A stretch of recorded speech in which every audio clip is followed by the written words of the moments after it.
How did a single balloon at a Sunday school picnic instantly kill 5 children and a pregnant woman and her unborn baby? Let me tell you the true, tragic story about that event. Oliver Tice saw something moving in the air. The sun had nearly set, and by the time he turned his head, whatever it was had disappeared.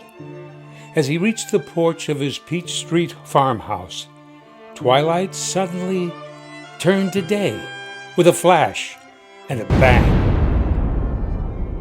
He waited for a moment and then cautiously walked into the darkened field.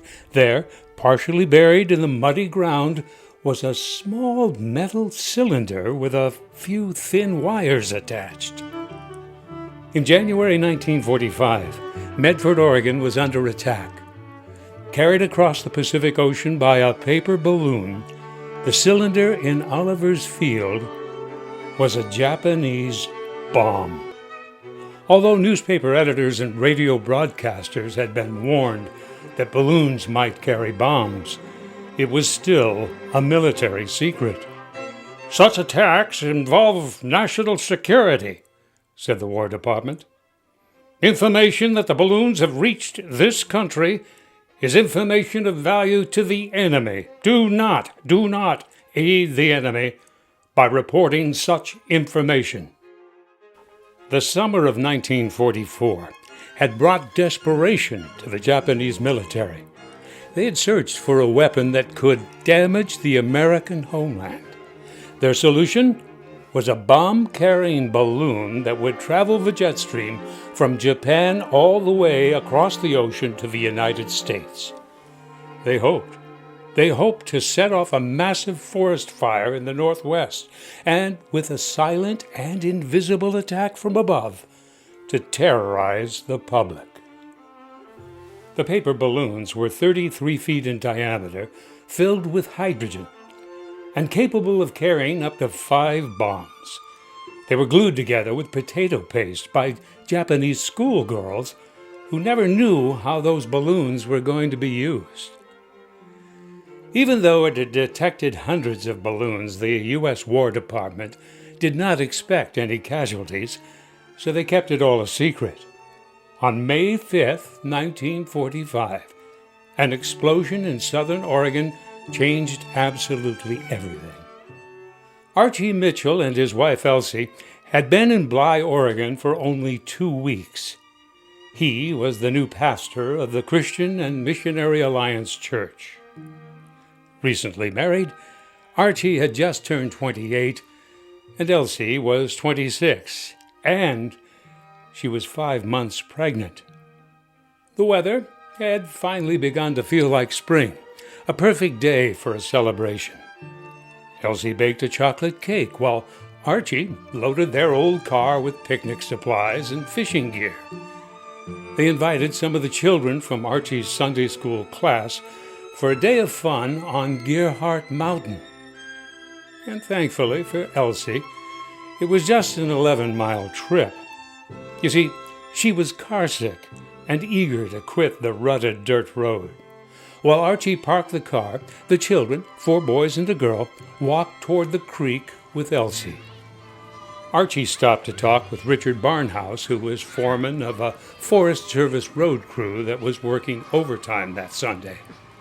Barnhouse, sitting on his grader, could see Elsie and the children about 100 yards away, looking at something in the trees. Look what I found, dear," Elsie shouted. Before Archie could even answer, an explosion smashed through the forest. Dirt, pine branches, and shattered trees blew out in all directions. The men ran to help. Around a large hole, nearly a foot deep, the children and Elsie were lying like spokes in some sort of wheel. Elsie's dress was on fire, and Archie did his best. He used his hands to smother it.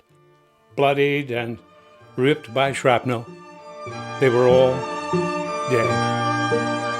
Near the victims, the men found a Japanese paper balloon. partially deflated, slightly covered by snow.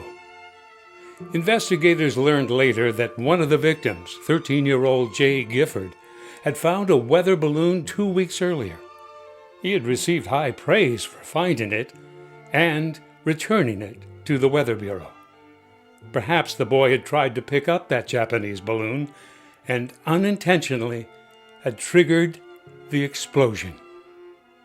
Government officials were uneasy now. The official announcement of the cause of death was unexpected explosion. They now realized the public had to be warned. 3 weeks after the explosion, Undersecretary of War Patterson announced that a Japanese balloon bomb had killed the victims, and he urged calm. At the explosion site in 1950, the Weyerhaeuser Timber Company dedicated a stone monument marking the location as the only place in the contiguous United States where death resulted from enemy action during World War II. 26 years later, in August 1976, a gray-haired Japanese visitor, Saikyo Adachi, who had helped actually develop the balloon bomb, came to the monument to lay a wreath and to honor the dead.